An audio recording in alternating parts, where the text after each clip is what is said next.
TDF ሰራዊት ትግራይ ኣብ ደቡብ ትግራይ ብተጠንቀቕ ደው ከም ዝበለ ተገሊጹ። ላዕለዋይ በዓል መዚ ኣሜሪካ ምስ ሚኒስትር ጉዳያት ወጻኢ ኢትዮጵያ ተራኺቡ። ሶማሊላንድ ንመግለጺ ፕሬዚዳንት ኤርዶጋን ተቐባልነት የብሉን ክትብል ነጺጋቶ።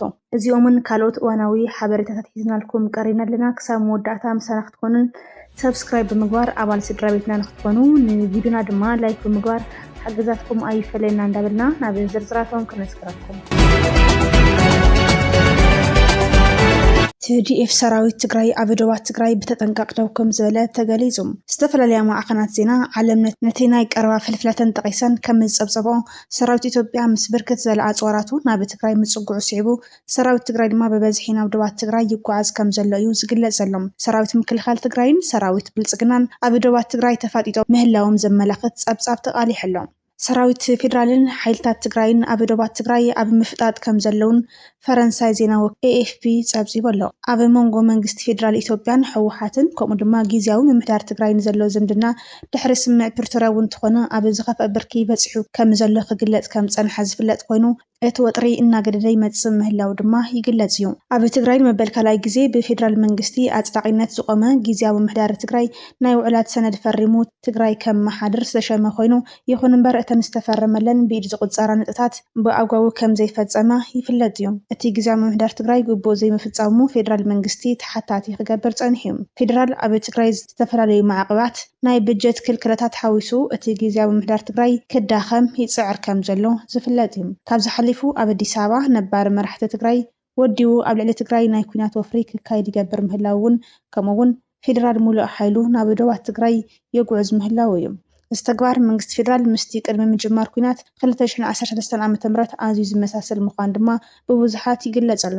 ድሕርቲ ኣብ ጸለምቲ ዝተረኣየ ብኸበድቲ ብረታት ዝተሓገዘ ኩናት ኣብ መንጎ ክልቲኦም ሓይልታት ዝምዕውሉ ዘለዉ ጎንፅታት ቀልቢ ዓለም ስሒቦም ኣለዉ። ዝምዕውሉ ዘለዉ ምፍጣጣት ቀልቢ ዓለም ስሒቦም ኣለዉ። ዝተፈላለዩ ማዕኸናት ዜና ሓዊሱ ዓለም ለኸ ትካላት ሰብኣዊ መሰላት እቲ ከባቢ እቲ ኣብ ከባብታት ደቡብ ትግራይን ዝምዕብል ዘለዉ ሓደገኛ ምዕባለ ምልክተን ስጋኣተን እናገለጻ ይርከባ። ማዕኸናት ዜና AFPን ዶይቼ ቬለን ድማ ንዲፕሎማስኛታት ምንጭታት ከባቢን ብምጥቃስ ከም ዝጸብጸቦ ኣብ ትግራይ ሰፊሕ ምንቅስቓስ ሰራዊትን ወታደራዊ ኣጽዋርን ይረአ ምህላው ሓይልታት ትግራይን ፌደራልን ኣብ ደቡብ ተፋጢጦም ምህላዎም ጸብጺበን ኣለዋ። ሓደ ስሞም ክግለጽ ዘይደለዩ ናይ ምዕራባውያን ሃገራት ዲፕሎማስኛ ንAFP ከም ዝሓበርዎ ሰራዊት ምክልኻል ፌደራል ንትግራይ ከቢቦ ይርከብ፣ ሓይልታት ትግራይ ብወገኖም ድማ ኣብ ደቡባቶም ይሰፍሩ ኣለዉ ኢሉ።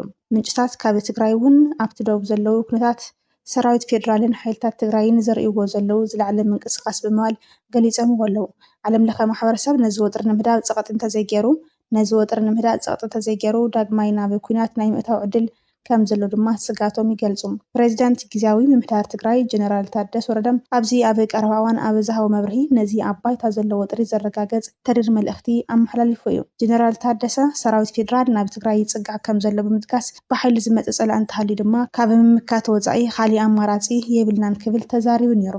ሕወሓት ብወገኑ ኣብ ልዕሊና ካሊእ ዙር ኩናት ንምክያድ ውዲት ይፍሓስ ምህላው ክብል ዝዛረበ ኮይኑ ህዝቢ ትግራይ ንምኽተ ክዳለው እውን ትእዛዝ ሂቡ እዩ። ጀነራል ታደሰ ኣብ መግለጺኡ ትግራይ ሰላም ከም እትደሊ እንተኾነ ግን ብሓይሊ ጥራሕ ሕቶታትኩም መልሲ ክረኽቡ እዮም ዝብል ኣካይዳ ካብ ወገን ፌደራል ይረአ ምህላው ነቒፉ።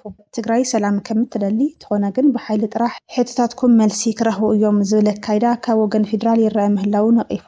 እቲ ካብ 2013 ክሳብ 2015 ዝቐጸለ ኩናት ትግራይ ብውሕዱ ናይ 600,000 ሰባት ህይወት ከም ዝበልዐ ሕብረት ኣፍሪካ ይግምት። እቲ ስምምዕ ፕሪቶርያ ዝቆመ ሰላም ክሳብ ሕዚ ብሙሉእ ዓቕሙ ብዘይምትግባሩ ብፍላይ ድማ ኣብ ጉዳይ ምምላስ ተመዛበልትን ብወረርቲ ዝተሓዙ ከባቢታት እቲ ምስሕሓብ መሊሱ ክገፍሕ ገይርዎ ኣሎ። እዚ ወጥሪ እዚ ኣብ ዝሓለፈ ጥሪ ንመዓልትታት ዝቐጸለ ዕፅዋ በረታት ናብ ትግራይ ከም ዘስዕበ ዝዝከር እዩ። እዚ ድማ መቐጸልታቲ ኣብ ትግራይ ዝግበር ዝነበረ ናይ ባንክታት እገዳ ከምኡ ድማ ናይ ምቁራጽ ባጀትን ዝኣምሰሉ እኩይ ተግባራት ምዃኑ ክግለጽ ጸኒሑ እዩ። ካብዚ ሓሊፉ እውን ኣብ ጸለምቲ ግጭት ብምውልዑ ብርክት ዝበሉ ወገናት ከም ዝሞቱ ይዝከር እዩ። ኮሚሽነር ሰብኣዊ መሰላት ሕቡራት ሃገራት ፎልከር ቱርክ ኩሎም ኣብቲ ግጭት ዝተሳተፉ ወገናት ብህፁጽ ነቲ ወጥሪ ዘህድእ ስጉምትታት ክወስዱን ናብ ዘተ ክምለሱን ጻውዒት ኣቕሪቦም ኣለዉ። ኣብ ደቡብ ትግራይ ተፈጢሩ ዘሎ ወተሃደራዊ ምፍጣጥ ቀርኒ ኣፍሪካ ናብ ካሊእ ዙር ደማዊ ኩናት ንኸይተኣቱ ዓብዪ ስጋት ፈጢሩ ኣሎ። ቀጻሊ ዓመት ሕወሓት ኣቲና ለካቲት 11 ክንኽብርና ክብል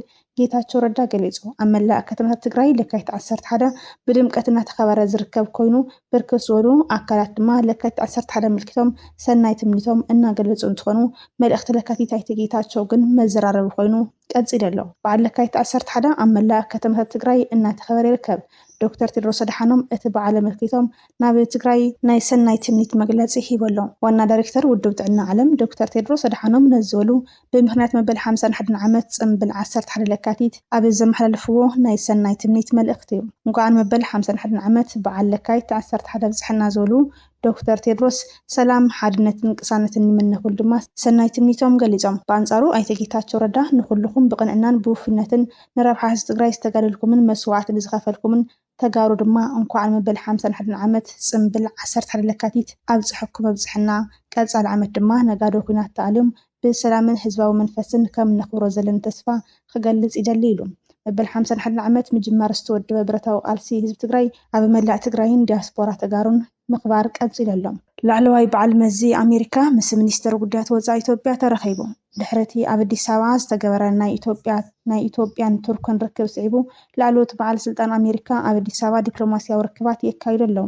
ኣብ ትካል ስለይ ኣሜሪካ ወይ ድማ CIA ንልዕሊ 10 ዓመት ኣብ ጉዳያት ቀርኒ ኣፍሪካን ማእኸላይ ምብራቕን ብምዃን ዘገልገለ ኒክ ቼከር ዝተባሃለ ኣብዚ ሕዚ እዋን ላዕለዋይ በዓል መዚ ክፍሊ ግዝኣት ኣሜሪካ ምስ ሚኒስትር ጉዳያት ወፃኢ ኢትዮጵያ ዶክተር ጌዲዮን ጢሞቴዎስ ኣብ ኣዲስ ኣበባ ተረኺቡ ከም ዝተዘራረበ ሓበሬታ ኤምባሲ ኣሜሪካ ኣነፂሩ ኣሎ። እቲ ዘተ ኣብ ዝስዕቡ ነጥብታት ዘተኮረ እዩ ነይሩ። ክልቲያዊ ምትሕባር ምጥንኻር ቁጠባዊ ዕቤት ምክልኻል ግብረ ሽበራ ዞባዊ ሰላምን ምርግጋእን ምዃኑ ድማ ተሓቢሩ ኣሎ።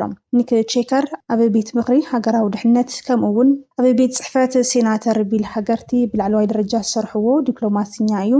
ሎሚ ካብ ኣሜሪካ ናብ ኢትዮጵያ ተላኢኹ ዘሎ ኣብ ዞባ ቀርኒ ኣፍሪካ እናማዕበለ ዝኸይድ ዘሎ ወጥሪ ስዒቡ ብርክት ዝበሉ ዲፕሎማስኛታትን ፕሬዚዳንት ሃገራትን ናብ ኢትዮጵያ ይጓዓዙ ምህላዎም ይፍለጥ እዩ። ኣብ መንጎ ኣስመራን ኣዲስ ኣበባን ዘሎ ወጥሪ እናሰፍሐ ኣብ ዝኸይድ ዘሎ እዋን ካብ ኣስመራ ሓደሽቲ ምዕባለታት ይስምዑ ኣለዉ። ነበር ቀዳማይ ሚኒስትር ኢትዮጵያ ኣይተ መለስ ዜናዊ ዝርከብዎም መራሕቲ ኢትዮጵያ ኣብ ባሕሪ ረጊፁ ዘርኢ ምስሊ ብሓይሊ ባሕሪ ኤርትራ ምቅልሑ ዓብዪ ቁጥዕ ዘልዕለ ምዃኑ ዝፍለጥ ኮይኑ ናይዚ መቐፀልታ ድማ ሎሚ ሚኒስተር ዜና ኤርትራ ሓድሽ ኣዘራራቢ ኣጀንዳ ሒዙ መፅኡ ኣሎ። ኣብ ኢትዮጵያ ዘሎ ሕገ መንግስቲ ክፈርስ ጥራሕ ከም ዘለዎ ዝገልጽ ጽሑፍ መንግስቲ ኤርትራ ዘርጊሑ ኣሎ። ቀዳማይ ሚኒስትር ኣብይ ኣሕመድ ኢትዮጵያ ንጎረባብታ ስጋት ከም ዘይኮነትን ናይ ምስሕፋሕ ድሌት ከም ዘይብላን ኣብቲ ብቋንቋ ዓረብኛ ዘመሓላልፎ ናይ ረመዳን መልእኽቶም ከም ዝገለጸ ይዝከር እዩ። ንሶም ነቲ ናይ ባሕሪ ኣፍ ደገ ሕቶ ከም ኣብ ናይ ምትሕብባር ዝተመርኮሰ ከም ዝኾነ እዮም ዘቕርብዎ። ብኣንጻሩ ግን ካብ ወገን ብሚኒስተር ዜና ኤርትራ ሎሚ ኣብ ዘውፅኦ ትንተና እዚ ሕቶ እዚ ብመሰረቱ ኣስፋሕፋሒ ሕልሚ ምዃኑ ብምግላጽ ኤርትራ ነዚ ምንቅስቓስ እዚ እቲ ብሰልፊ ብልጽግና ዝምራሕ መንግስቲ ነቲ ኣብ ውሽጢ ሃገሩ ዘሎ መዋቕራዊ ውድቀት ንምሽፋንን ኦሮሞማን ዝተባህለ ኣጀንዳ ንምስጓምን ዝጥቀመሉ ዘሎ ስትራቴጂያዊ መደናገሪ ክትብል ምላሽ ሂባትሉ። ሕገ መንግስቲ ኢትዮጵያ ነቲ ሃገር ከም ሃገር ዘላሕልሕ ንውሽጣዊ ሓድነታት ዝበታትንን ንዞባ ምርግጋእ ስግኣት ዝፈጥርን ምዃኑ ድማ እቲ ናይ 1994 ቅዋሙ መሊሱ ዘንጸባርቕ ሻዕብያ እቲ ሕገ መንግስቲ ክእለ ጥራሕ እዩ ዘለዎ ኢሉ። ቀዳማይ ሚኒስትር ኣብይ ኣሕመድ ኣብዚ ኣብ ቀረባ ግዜ ዘልዕሎ ናይ ባሕሪ ኣፍ ደገ ጉዳይን ኣብ ልዕሊ ኤርትራ ዝፈጥሮ ዘሎ ስጋታትን ስዒቡ ኣብ ከቢድ ወጥሪ ምህላው ዝግለጽ ሻዕብያ ሕገ መንግስቲ እቲ ሃገር ብምንቃፍ እቲ ሕገ መንግስታዊ መዋቕር ንኤርትራ ስጋኣት ናብ ዝፈጥር ፖለቲካዊ ሃዋህው ይመርሕ ከም ዘሎ እቲ ኣብ መንግስታዊ ማዕኸናት ዜና ዝሓልፍ ዘሎ ጽሑፍ ገሊጹ ኣሎ። እቲ ጽሑፍ ወሲኹ እቲ ኣብ 1994 ዝተሓንጸጸ ቅዋማዊ መሰረት እቲ ሃገር ዳግም ህንጸት ከም ዘድልዮን ይከራኸር። እቲ ቀንዲ ነጥቢ ድማ እቲ ብሄር መሰረት ዝገበረ ፌደራሊዝም ንኢትዮጵያ ናብ ዝተታተነት ሃገር ቀይርዋ ስለ ዘሎም ንሱ እንተዘይተቐይሩ ሰላም ኣይመጽን እዩ ክብል ድማ የተሓሳስብ። ሚኒስተር ዜና ኤርትራ ኣብ ዝሓለፈ ኣዋርሕ ስነ ምጉት ሃገርነት ኣብ ትሕቲ ዝብል ርእሲ ጉዳይ ተኸታተልቲ ጽሑፋት የውፅእ ኣሎ። እቲ ጽሑፋት ድማ ብዛዕባ ውድቀት ዓሌታዊ ፌደራሊዝም ኣብ ኢትዮጵያን ሶማልያን ፕሬዚደንት ኢሳያስ ኣፈወርቂ ኣብ 1994 ንመራሕቲ ኢህወደግ ዝሃብዎም መጠንቀቕታ እዩ። እቲ ሕዚ ኣብ ኢትዮጵያ ዝረአ ዘሎ ፖለቲካዊ ወጥሪ ሳዕቤን ናይቲ ስትራቴጂካዊ ጌጋም ወይ ድማ ሕገ መንግስቲ 1994 ምዃኑ ዘተኮሩ እዮም። እቲ ጽሑፍ ዘለዎ ቀንዲ ነጥብታት ድማ ብሕፅር ዝበለ መንገዲ ታሪኻዊ ጌጋ እቲ ኣብ 1994 ዝጸደቐ ሕገ መንግስቲ ኢትዮጵያ ንብሔር ምስ ጂኦግራፊ ብምትእስሳር ንኢትዮጵያ ንኽትበታተን ባይታ ኣንጺፉላ እዩ። ኤርትራ ወይ ድማ ፕሬዚደንት ኢሳያስ ገና ኣብ 1994 እዚ ሕገ መንግስቲ እዚ ጌጋ ምዃኑ ስነ ምጉት ሃገርነት ከም ዘይብሉን ኣጠንቂቖም ነይሮም። ግን ሰማዒ ረኸቡን። ናይ ኣብዪ ኣሕመድ ኣጀንዳ እቲ መደመር ዝብል ፍልስፍና ነቲ ጸገም ንምእራም ዘይኮነስ ስልጣን ንምንዋሕን ኦሮሞማ ንምስፍሕፋሕን ዝጥቀመሉ ዘለዉ ሻልኮ እዩ። ነቲ ውሽጣዊ ጸገሙ ንምሽፋን ንኣፍ ደገ ባሕሪ ወይ ድማ ኤርትራ ዘተኮረ ኣስፋሕፋሕ ሕልሚ የንፀባርቕ ኣሎ። ሚኒስተር ዜና ኤርትራ ብቐጥታ ሕገ መንግስቲ ኢትዮጵያ ክእለ ኣለዎ ዝብል ትእዛዝ ዘይኮነስ እዚ ሕገ መንግስቲ ንኢትዮጵያ የጥፍእ ስለ ዘሎ ንዞባና ስጋት ስለ ዝኾነን ዳግም ህንፀት የድልዮ እዩ ዝብል ሙጎታዊ ትንተና እዩ የቕርብ ዘሎ። እዚ ድማ ምስቲ ኣብ መንጎ ክልቲአን ሃገራት ተፈጢሩ ዘሎ ዲፕሎማስያዊ ወጥሪ ዝተኣሳሰር ፖለቲካዊ መልእኽቲ እዩ። ሶማሊላንድ ንመግለፂ ፕሬዚዳንት ኤርዶጋን ተቐባልነት የብሉን ክትብል ነፂጋቶ። ኣብ ቀርኒ ኣፍሪካ ተፈጢሩ ዘሎ ወጥሪ ናብ ሓዱሽ ዲፕሎማስያዊ ምስሕሓፍ ተሰጋጊሩ ኣሎ። መንግስቲ ሶማሊላንድ ነቲ ፕሬዚዳንት ቱርኪ ረሲብ ጣይብ ኤርዶጋን ኣብ ኣዲስ ኣበባ ኮይኖም ዝሃብዎ መግለፂ ተቐባልነት የብሉን ብምባል ብርቱዕ ነቐፌታ ኣቕሪቦም።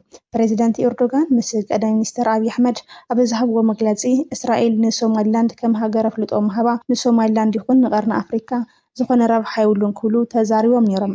ቱርኪ ሉዓላውነትን ሓድነትን መሬት ሶማልያ ከም እትደግፍ ድማ ደጊሞም ኣረጋጊጾም። ግብረ መልሲ ሶማሊላንድ ድማ ናይ ወፃኢ ጉዳይ ፖሊስና ናትና ውሳነ እዩ። መንግስቲ ሶማሊላንድ ብወገኑ ኣብ ዘውፅኦ መግለፂ ቱርኪ ኣብ መንጎ ሶማሊላንድን ዞባዊ መሻርክታን ዘሎ ዝምድና ንምዕንቃፍ ተፅዕረላ ክብል ከሲስዋ። እቲ መግለፂ ወሲኹ ውሳነታት ፖሊሲ ወፃኢ ሃገራት ቀርኒ ኣፍሪካ ናይቶም መንግስታትን ህዝብታትን ክኸውን ኣለዎ እምበር ብናይ ወፃኢ ተገዳደርቲ ሓይልታት ክዝወር የብሉን ኢላ ሶማሊላንድ ቱርኪ ነቲ ኣብ ዞባ ዘሎ ውጥሪ ካብ ምብላዕ ክትቁጠብን ላዕላዊ ውሳነ ምሃብ ሃገራት ክተኸብርን ኣተሓሳሲባ። እቲ ዝተሓላለኸ ርክብ ኢትዮጵያ፣ ቱርኪ፣ እስራኤል፣ ሶማሊላንድ ሕዚ ተፈጢሩ ዘሎ ምስሕሓብ ነቲ ዞባ ፖለቲካ ብከምዚ ዝስዕብ የቃልዖም። ተራ ቱርኪ ከም ሽማግለም ቱርኪ ኣብ መንጎ ኢትዮጵያን ሶማልያን ዘሎ ወጥሪ ብሰንኪ እቲ ምስ ሶማሊላንድ ዝተገበረ ስምዕ መዘክር ንምዕራይ ትሽምገል እኳ እንተሃለወት እዚ ምስ ሶማሊላንድ ዝገጠመላ ምስሓብ ግን ንተረኣ ከም ዘይሻራዊት ሽማግላ ኣብ ሕቶ ዘእቱ እዩ። እስራኤል ንቱርክን ድማ እቲ ምስሓብ ኣብ መንጎ ሶማሊላንድን ሶማልያን ጥራሕ ዘይኮነስ ናይተን ክልተ ዓበይቲ ሓይልታት ቱርክን እስራኤልን ኣብ ቀርኒ ኣፍሪካ ዘለዎን ናይ ጽልዋ ውድድር ዘንጸባርቕ እዩ። ኢትዮጵያን ኤርዶጋን ብኽብሪ ክትቅበል ከላ ብማዕሪኡ ድማ ምስ ሶማሊላንድ ዝፈረመቶ ስምምዕ ንምዕቃብ ትጋደል ኣላ። ዞባ ብዝሰለ ድማ ምስ ዝጸንሐ ሓበሬታታት ብምዝማድ እዚ ናይ ሶማሊላንድ ኤርዶጋንን ወጥሪ ምስ ካልኦት ዞባዊ ፍጻመታት ብከምዚ ይተኣሳሰር። መዋቕራዊ ስጋት ካብ ጽሑፍ ሱልጣን መሐመድ ሰዒድ። እቲ ኤርትራዊ ጽሑፍ ከም ዝገለጸ ድማ እቲ ናይ ኢትዮጵያ ናይ ባሕሪ ኣፍ ደገ ሕልሚ ንላዕላውነት ሃገራት ዞባ ቀርኒ ኣፍሪካ ክበታተኽ ከም ዝኽእል ተገሊጹ ነይሩ። ሕዚ ሶማሊላንድ ንመግለፂ ቱርኪ ጥሕሰት ላዕላውነት ክትብል ክትነጽጎ ከላ እቲ ዞባ ኣብ መንጎ ዝተፈላለዩ ኣጀንዳታት ተሓቢኡ ምህላዉ ብግልፂ ዘርኢ እዩ።